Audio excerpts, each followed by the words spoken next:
오늘 우리에게 주신 하나님의 말씀은 전번주에 이어서 마태복음 11장입니다. 마태복음 11장 15절에서 19절까지 신약 17쪽에 있습니다.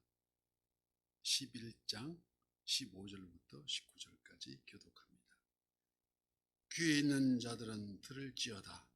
이새를 무엇으로 비유할까? 비유하건대 아이들이 장터에 앉아 제 동물을 불러 이르되 우리가 너희를 향하여 피리를 불어도 너희가 춤추지 않고 우리가 슬피 울어도 너희가 가슴을 치지 아니하였다 함과 같도다. 많이 와서 먹지도 마시지도 아니하여 그들이 말하기를 귀신이 들렸다 하더니 다 함께요.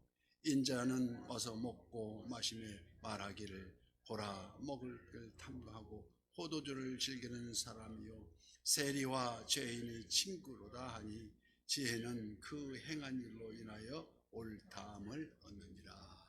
아멘.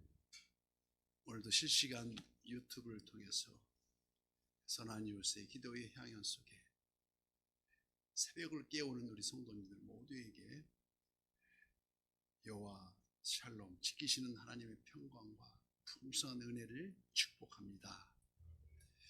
지혜는 그 행한 일로 이 말씀하시면서 그 당시에 감각이 없다 하면 그 신경이 마비되었거나 신경세포가 기능을 잃었다는 뜻인데, 그러나 건강한 사람은 감각이 예민합니다. 생명이 붙어 있어도 의식이 없는 사람은 식물인가요? 합니다. 오늘 15절 말씀에 귀 있는 자는 들을지어다. 이 세대를 무엇으로 비유할까? 비유하건대 아이들이 장터에 앉아 제 동무들을 불러 이르되 우리가 너희를 향하여 피리를 불어도 너희가 춤추지 않고 우리가 슬피 울어도 너희가 가슴을 치지 아니하였다 함과 같도다. 같은 행태라는 것입니다. 이는 예수님 당시 그 시대의 풍조가 그토록 무감각하고 그런 세태에 기쁨도 눈물도 메말라버린 양심의 감각조차 무디어진 그 사회의 단면을 보여주고 있습니다. 그토록 기다리던 메시아 신랑 되신 예수님이 이 땅에 육신의 몸을 입으시고 오셨는데도 저들은 전혀 무감각했습니다. 또 광야에서 외치던 세례 요한이 옥중에 갇혀 죽게 되었는데도 슬퍼할 줄 모릅니다. 사랑이 메말른 냉정한 사회, 그래서 회칠한 무덤과 같다고 꾸짖던 유대 사회가 그래서 결국 40년이 못 되어서 완전히 제 모습을 잃고 서방 세계 각지로 흩어져서 일명 디아스포라라는 일컫는 떠돌이 민족이 되고 말았습니다. 예수님이 성경에서 우시는 장면이 3번 나옵니다. 첫 번째가 친애하게 지냈던 나사로 죽음 앞에서 눈물을 흘리셨고, 두 번째는 겟세마네 동산에서 마지막 땀방울이 핏방울이 되도록 기도하실 때, 또 마지막 이 장면입니다. 예루살렘 40년이 다 못 되어서 다 망할 것을 미리 아시고 예루살렘아 에달페 부르시던 그 장면입니다. 그러나 황무지에 꽃이 피어나듯 그 암흑한 속에서 캄캄한 속에서 예수님은 내가 곧 길이요 진리니 나로 말미암지 않고는 아버지께로 올 자가 없느니라고 말씀하십니다. 말씀의 진리를 깨닫는 기쁨을 찾게 하시고 구원의 기쁨, 거듭남의 새 사람이 된 기쁨, 천국 소망의 기쁨입니다. 영생의 기쁨임을 선포하고 계셨던 것입니다. 은혜의 강이 흐르고 죄를 회개할 때 흘리는 아픔의 눈물, 하나님 사랑을 깨닫고 감사하며 흘리는 기쁨의 눈물. 그러나 이와는 반대로 유대 지도자들의 비판을 위한 비판, 그리고 미움과 오해가 뒤엉켜서 남의 허물만 찾는 오늘 본문 18절 말씀, 요한이 와서 먹지도 않고 마시지도 아니하며 그들이 말하기를 귀신이 들렸다 하더니 인자가 와서 먹고 마시며 말하기를 보라 먹기를 탐하고 포도주를 즐기는 사람이요 세리와 죄인의 친구로다 하니 지혜는 그 행한 일로 인하여 옳담을 얻느니라. 세례 요한이 와서 금식하며 광야에서 메뚜기와 석청으로 주의 길을 예비하니 저를 사람들 귀신 들린 사람이라 비판하더니 또 예수님이 이 땅에 오셔서 먹고 마시면서 죄인들과 어울리시니 보라 먹기를 탐하여 포도주를 즐기는 사람이라고. 그래서 세리와 죄인이 친구라고 떠듭니다. 실로 은혜와 축복을 저버린 결국 무감각한 양심과 마비된 감정은 한나라를 뿔뿔이 흩어지게 만드는 만국을 초래하게 됩니다. 오늘 우리 한국교회가 세계 선교의 보이지 않는 정신적 공헌을 많이 하고 있습니다.